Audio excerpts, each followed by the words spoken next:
Wednesday morning as we approach the end of May. Celtic may be done with the season, but the chat continues. I'm Hamish. John is here as well. Hello, John. Hi, good morning, everyone. Good morning, everyone in the chat. Good morning to you, Hamish, or good evening, wherever you are in the world. Yeah, happy to chat about Celtic again. As you say, the dust is settled on that season. I'm officially referring to it as last season. I don't know about you, Are Hamish. you? I think No, I'm I'm not there. there yet. You're not there yet. Okay. Um, I did the immediate post-match reaction to the cup final, which wasn't pretty to be fair to you, both in disappointment, a lot of emotion in the chat that day, a lot of anger, a lot of finger pointing. So we managed to get through that as a group therapy, as I like to call it. And I've been watching the videos all week, and everyone's been pretty measured in response. So Celtic will get over that, dust themselves down, and build into the summer now. Okay, we can discuss that a wee bit more. Just first of all, big thanks to Seneca Medical Group for sponsoring today's video. They're going to be sponsoring us until the end of the 25-26 season. So a big thanks to them. They have got clinics in Glasgow, Edinburgh, Aberdeen as well. So a big thanks to Seneca Medical Group. Martin O'Neill stuff still going, John? Tell us about that. Still going till the end of June 1st. You've got to subscribe, which puts you automatically into the pot to potentially win a lunch with Martin O'Neill. Again, this is open to current subscribers and new subscribers. Anyone subscribed by the end of June 1st will be entered into the competition. If you haven't watched it yet, we do have an interview with Martin O'Neill up on the YouTube channel. I spoke to him for about half an hour about his legacy, 25 years on, some of the stuff, around winning trebles, how he feels about like this phase of his life. I really enjoyed speaking to him. Obviously, he's one of my heroes, Yeah. and he's almost a mythical figure to me. For so to actually speak to him for half an hour was a bit surreal. But if you fancy watching that, it's up on the channel. Yeah, we're delighted to be involved, Matt and O'Neill, in this, and obviously he's got a club event coming up next month as well. Hmm. I think it's all around this kind of 25 years on from his appointment. So there's a lot of looking back. Good stuff. You talk about legacies there. What will the legacy of season 24-25 be? I know it's incredibly early for that kind of question, but I feel like the season just kind of ends, and because of the final game, we're all very keen to move on. We don't really want to think about the season, but as time goes on, what do you reckon? I think it'll be looked back on as a fairly successful season that had the potential to be much more. Both in some of the derby performances in the second half of the year were far from ideal, and obviously the cup final itself. I think just slight. They just slightly take down the season from being one that's incredibly well thought of. But I think everyone's forgotten. Well, they're not forgotten, but everyone's kind of not talking about just how good Celtic were in that first half of the season. They were just electric, playing some incredible football. The goals were flying in, and I thought they were just fantastic around. You know, doing that double duty of league to European football is so difficult to do, and I Yeah. thought Celtic managed it so well this season. Probably managed it as well this season as they ever have for me. So that was really positive, and hopefully, you don't know how the legacy of the season could be different depending on what happens next season. If this season is seen as a kind of a stepping stone to something else in Europe, then people will look back more fondly on this year as the year Celtic started to get themselves together in Europe. So hopefully that is the legacy long term. But I think just now the legacy is just that it's a successful season, yeah, that had potential to be more. Yeah, I think that probably sums it up. First half of the season, really good. Second half of the Mm, season, all right, but probably not yeah. not any more than all right, if we're honest. I mean, second half of the season wasn't great. Frustrating second half of the season, I would suggest. Yeah. Yeah. I sense everyone's already just looking forward at next season, and to be honest, I think people probably had been for a while because that's the really exciting stuff. How far can this Celtic team go? What business can we do? So I'm already looking forward to the new season. But I think it was a good campaign, but disappointed we didn't get the treble. Disappointed some of our bigger games in the second half of the season we didn't turn up in them.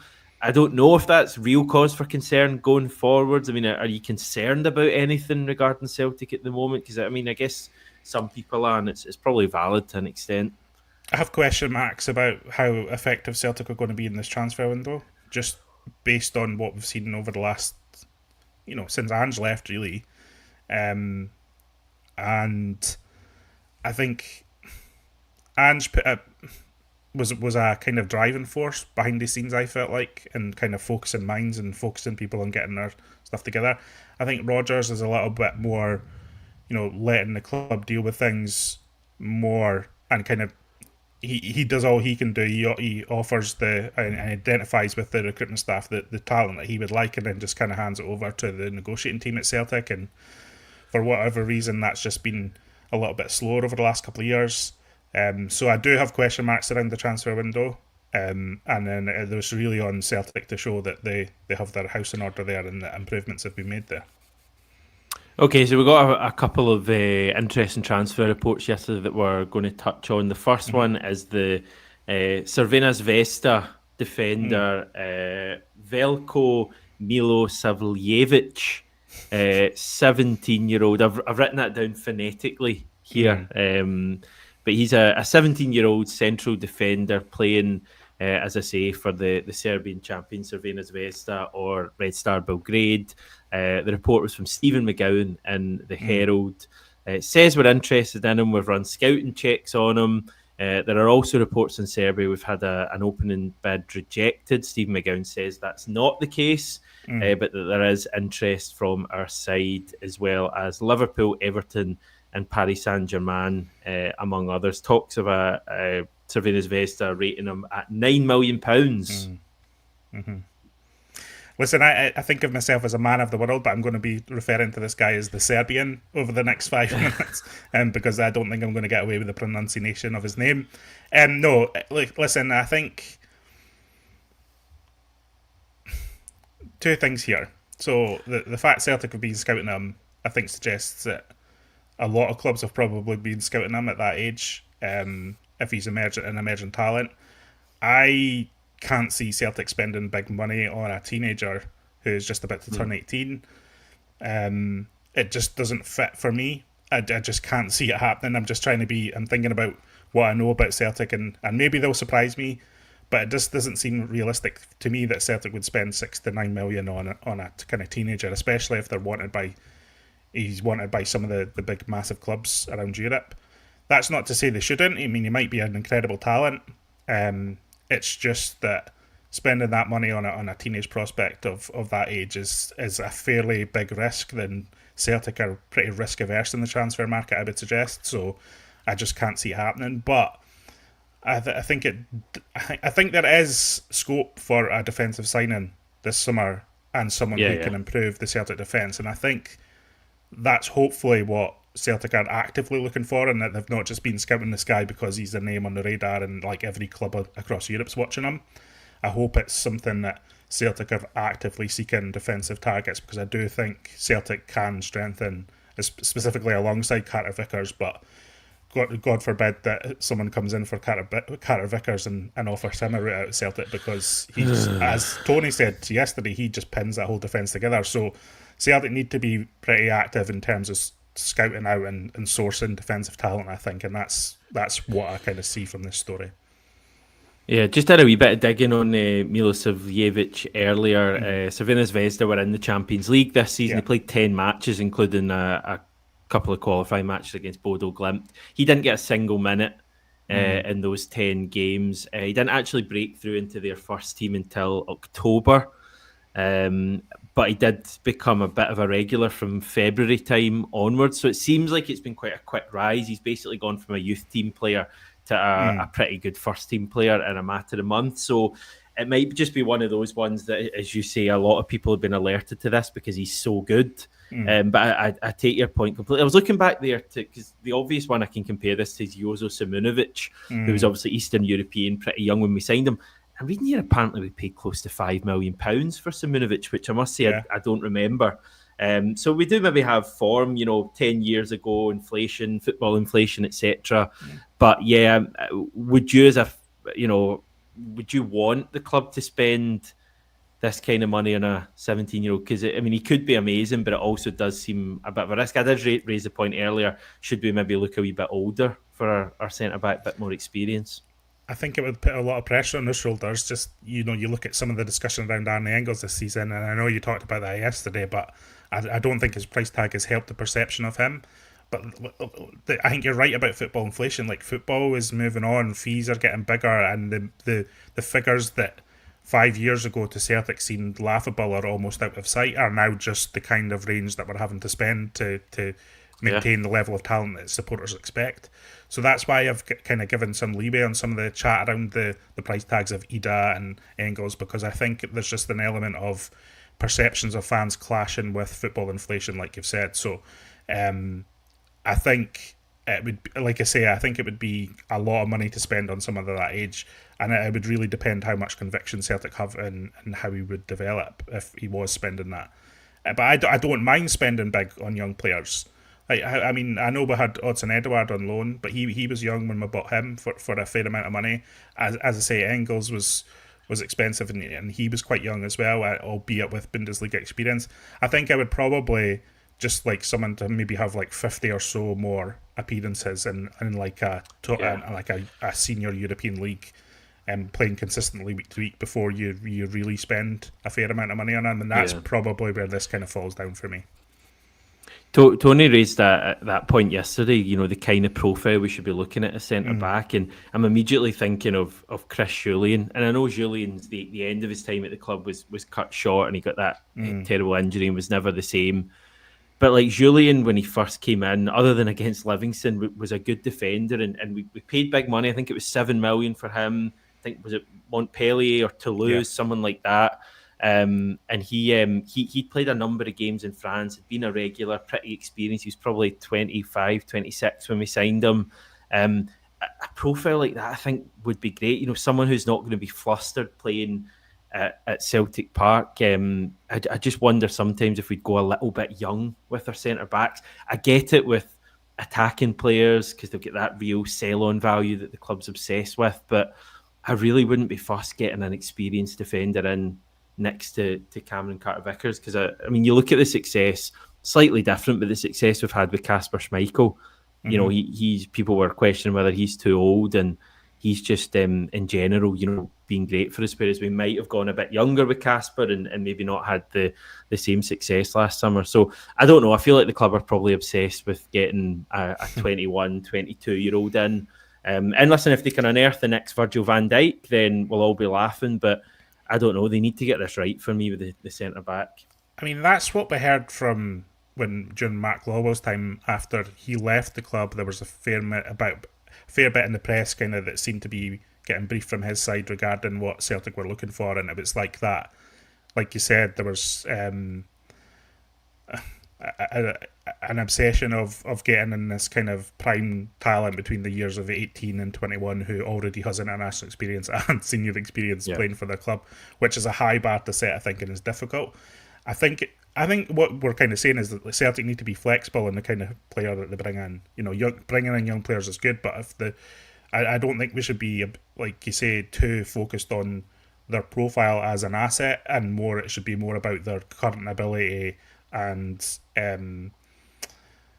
scope to progress at Celtic as a player, rather than thinking purely about them as an asset and kind of sell on stuff. But it's a mix with everything. In every business, there's a clash between commercialism and talent, isn't there? So, and that's just the way of the world these days. Yeah, I mean, we'll see what Austin Trusty second season. He wasn't a disaster this season. Maybe we see an improvement next season. But I'm just kind of questioning. If you're looking for a centre back and you're willing to pay, I think, £6 million, with all due respect to, as a defender who's just been relegated with Sheffield United, is that like the limit of Celtic? I'm really not trying to be disrespectful to Trusty. I'm just asking. Do we have a better plan than that to really find the centre-back? Anyway, there's a report also coming from Japan, actually, featuring a Japanese player, everyone. It's been a while, but it's not a player playing in Japan. He's playing in Sweden. This is Keita. I'm going with Keita Kosugi, 19-year-old left-back, currently... he's enjoyed a breakout season with Allsvenskan side Djurgården, who reached the semi-finals of the Conference League. As I say, left back, again a pretty sharp rise, John. I think he was plucked from the academy of Japanese side Shonan Bellmare without ever actually playing a J-League match. Went on trial in Sweden, did really well, got an opportunity because Djurgården sold their number one left back to Roma. And again, watching some clips of him, seems like your modern day fullback, runs up the wing, does a lot of running forwards, backwards, can supply assists, the occasional goal. Do you feel any better or worse about this one? I mean, this one looks.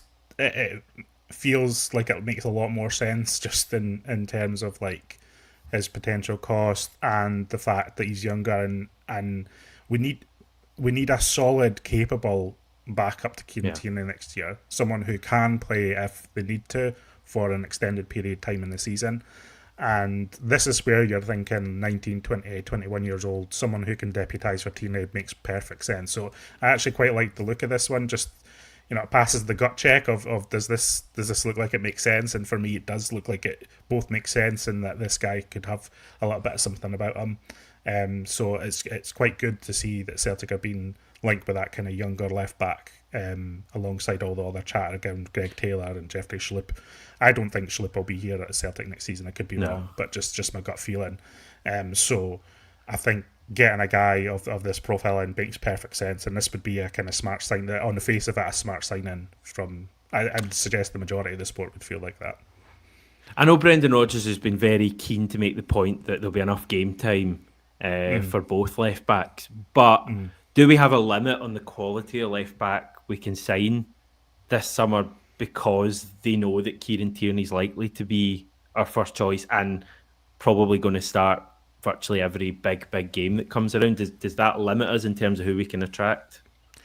Yeah, I mean, it's so the Kieran Tierney injury stuff I feel like is both valid to think about as a potential concern, but also a little bit overblown in a sense as well, as in some people think Tierney's going to be playing 15 games a season. I don't think I think he's going to be playing maybe more than some people think he is. So like you say, I think he will play the majority of matches, and in that case, like, you don't want someone who is too good in that position as a backup, because like you referred to there, it's all about balance, isn't it? It's all about having balance in the squad, and also you don't want to put too much resource into a backup player where it could be used somewhere else in the team if Celtic are considering resources across the summer.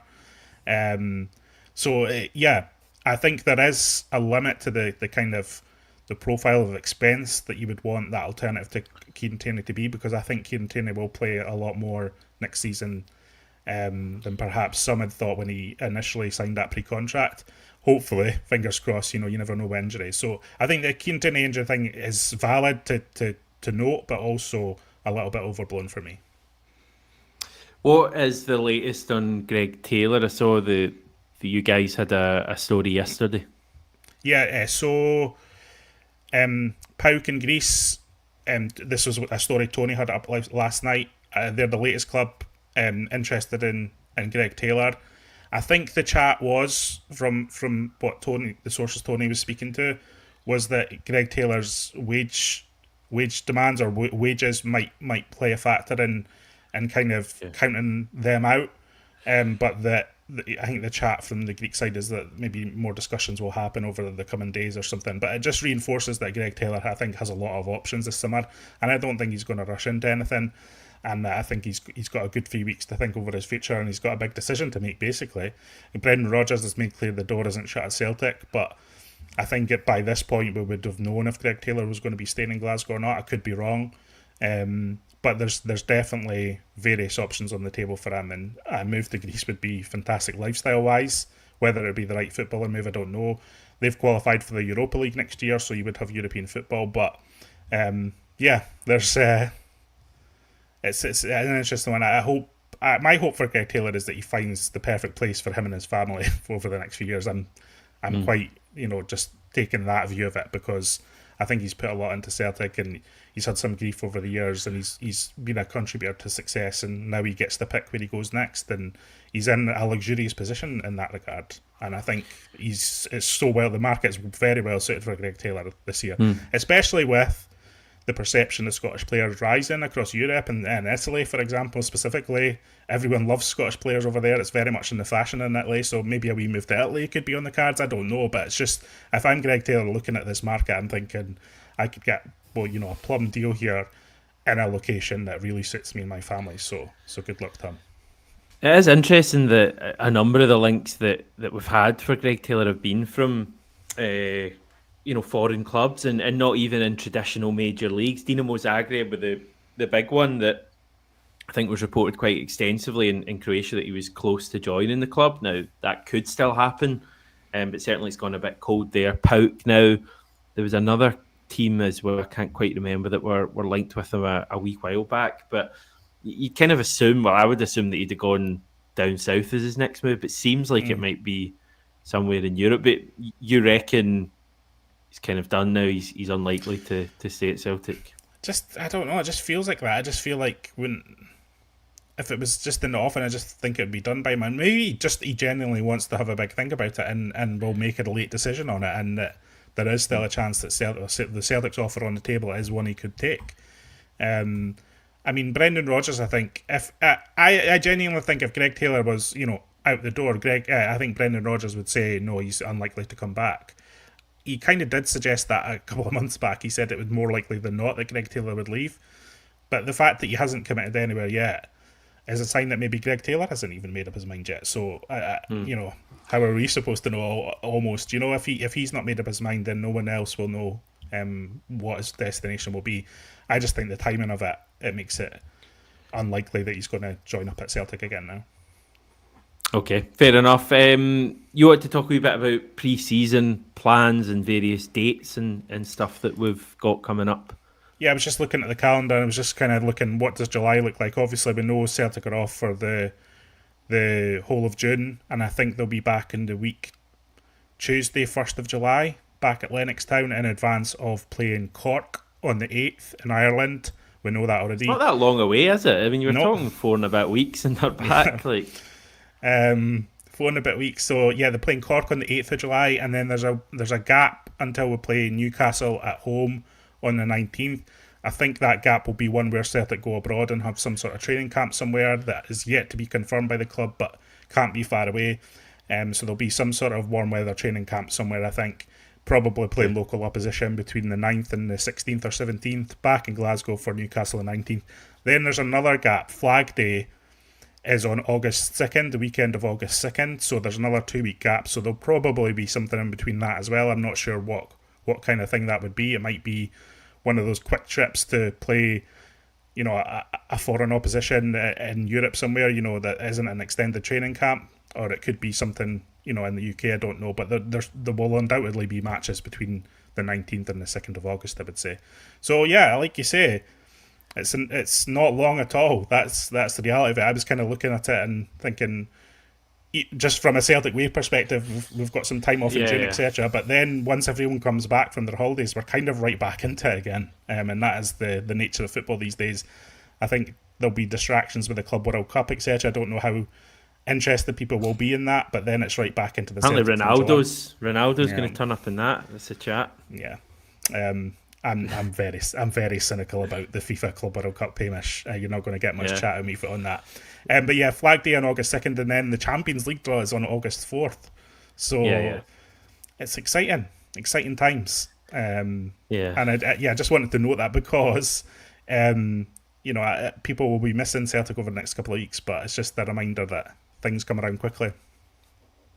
Yeah, I think it's a little bit time off, and I've been keen to point out, as much as we just wish the Celtic matches continued forever, that was a long old season, and I think we all maybe do just need a few weeks just to have, that amazing feeling you get when Celtic return to training, you get all your pre-season matches. I know people aren't generally fans of pre-season matches, but it's a good time of the year, looking forward to the new season, new player rumours, all that stuff. So I think a wee break, and then I'm sure we'll all be ready to go again. The next major date I've got is the transfer window opening. I believe that's around the 12th of June. I don't know if we've got a definitive date yet, but it's in that ballpark. Premiership fixtures out in the 20th of June, if that floats your boat. And as you say, first game, Cork City. So I think we don't tend to play too many pre-season games these days. It's usually about, I think we played 4 last year, possibly. I think it's maybe 4 or 5. So we've got Cork City confirmed, Newcastle. You think maybe there'll be one abroad that will play local opposition. And then, do you think they've got another big one somewhere to announce? It feels like that gap between the 19th and 2nd of August is interesting to me. It's weird that they haven't announced it by now. I think if it was going to be like pretty sizable, but there's plenty of time, I suppose. But it just feels like that's one of those ones where it'll be a more high profile friendly later in the summer after the training camp's done, etc. So just need to keep an eye on that. Good stuff.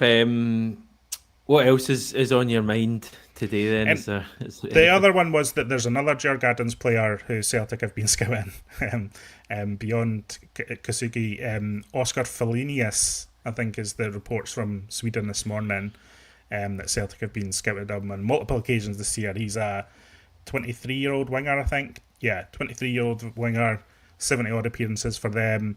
He was a Swedish under-19 player. That would be kind of that profile of alternative winger option, but maybe not your prime first choice marquee type signing, but one of those players that might be able to play a squad role in attack if that's what Brendan Rodgers feels like he's looking for, specifically in relation to Jota's injury and the fact he'll be out for the majority of 2025. So that's just another transfer note that is coming out this week. Listen, I'm well aware people don't like some people don't like transfer stuff. It's all a little bit dull to them. All this kind of talk of scouting and keeping tabs on and all the lingo. But I think it's going to ramp up over the next wee while, and hopefully Celtic, we get tangible transfer news. That's what we're looking for. It's not these links. It's not these vague links to players around the world. It's Celtic are ready to make a move for type lingo. That's what we're waiting on. But that's probably a few weeks down the line. Let's be honest. Yeah, I've just got absolutely no sense of Celtic doing business quickly. I don't even have that in my mind as an option that we're going to do business early. Obviously, Tierney's going to come in and be part of training right from the start. I don't know when does he officially join, because the club, I'm sure, will have interviews and stuff out. It's 1st of July. Tierney joins, I think. Yeah, July. Okay, yeah. So we've got a wee wait for that. But it's also one of those ones where I could see Celtic announcing that any minute now, or announcing that it's happening. But I think the first we'll kind of see and hear from Tierney. I could be wrong, but because he'll be looking for a break as well, from his season with Arsenal. Yeah. So the first I could see the unveiling of Kieran Tierney as well, I think, would probably be in that first week of July if it was a betting man, which I'm not. Yeah, I've just not got a much of a sense of Celtic doing business quickly. I think the players will come back and we'll probably end up doing most of our business near the end of the window. That's kind of how it is, but maybe we await Celtic proving us wrong in that regard. Yeah, I think that I don't want to be sitting here at the end of July going, Celtic haven't signed a decent player yet. That is the worst case scenario. And so we'll see, because I think if that happens, there'll be people tearing their hair out, and it won't just be me. There'll be a fair bit. I think people are wanting Celtic to be proactive in this window, because I think it's been said ad nauseum, and people are going to get sick of this. But the Champions League playoff is just enormous. It's like massive, huge, both from a footballing perspective for the hopes of the perspective of supporters and their hopes and ambitions for the club, but also just from a business perspective. Like, it makes business sense for Celtic to have their house in order and have the squad in the best shape possible for that match, for that playoff, because we can't go into it and just treat it as kind of like a bonus. Like, this is the level Celtic are wanting to pitch themselves at. Brendan Rodgers has made that very, very, very clear, and he's right. And so it's about Celtic best preparing Brendan Rodgers and his squad for that match. And again, if we're sitting here at the end of July and then the players haven't had the chance to come in and bed in and have a full pre-season with Brendan Rodgers, then I think there will be valid questions asked. So maybe they'll surprise us, and hopefully they will. Yeah. Okay, I noticed you'd written up a thing on the loan players, 11 loanees that are due to return to Celtic, the likes of Gustav, Lager, Bielka, Kwon. I know it's just a wee note for people. I noticed you talk about Marco Tilio. If people are looking for a bit of football this weekend, there's actually the A-League Grand Final takes place on Saturday, and for the first time ever, it's a Melbourne derby here. So I'd say it'd be big news here, but football's not really big news at all here. But if you want to watch it, I think it'll be on about 11 a.m. Celtic Park time, and Tilly will be playing in that one. Yeah, Taylor's an interesting one, isn't he? Because I think he had the option of coming back to Celtic last summer after his initial and then decided against it, because he just felt like he wasn't ready to leave Australia again. I think it feels like he's ready to leave Australia again this time, but whether it's back to Celtic or to another European club, I don't know. What have you seen of him this year? Like, has he been decent? Is there a fair bit of chat in Australia about, what kind of impact he could make in the grand final this weekend? Yeah, he's got quality. I mean, he's a tricky player, but it's hard to put into words to you guys how different Melbourne City, for example, is to Celtic. Yeah. I mean, you're talking about crowds of 5,000-6,000 on a good day for Melbourne City. I mean, the derby this weekend will be sold out and there'll be 30,000 there. But your average match, it's really not a matter of life or death here either, to the same extent as it is back home. So it's kind of hard to judge. Tilio, he's talented, he's incredibly quick, great left foot. He's looked good when I've seen him, but equally, he's never been an absolute standout and made me go, Celtic absolutely have to recall this guy. So I don't think it's going to happen for him. It's just a strange one that we signed him, and then I know he got that injury, but he didn't really get a chance. Well, when I was doing this thing on the loan players out this season and what they've done this season and what their status is, it reminded me of the fact of how scattergun and difficult that first transfer window when Brendan Rodgers returned to the club was. And effectively, Celtic are paying some sort of cost for that now, because the likes of Telio, Lagerbielke, they're on long-term deals. Luis Palma, they're on long-term deals until 2028. So solutions have to be found, whether it's another loan exit or a permanent, because the teams that have taken them this summer, Olympiacos haven't pulled the trigger on Luis Palma. I think FC20 want Lagerbielke, but I think the reality is that they might not be able to afford them, especially they missed out on Europe at the weekend. So there's factors around here where the majority of these players will return to Celtic, I think, for at least some spell of the summer, for some spell of training. And it's an important part of the summer is trimming the squad and best preparing the squad for new players coming in. So that is another challenge that Celtic have this year, is trimming those, because we forget about all these players on loan, but a lot of them are returning and will be part of the squad and part of pre-season training. So again, it's a challenge to try and get these guys out, as well as bringing quality in. Okay, we'll leave it there, everyone. Thanks for tuning in during the off season. We're in the off season now, everyone. Appreciate you being with us. Much more on the website, much more on the YouTube channel this time tomorrow when I'll be back. But thanks, everyone. Catch you then.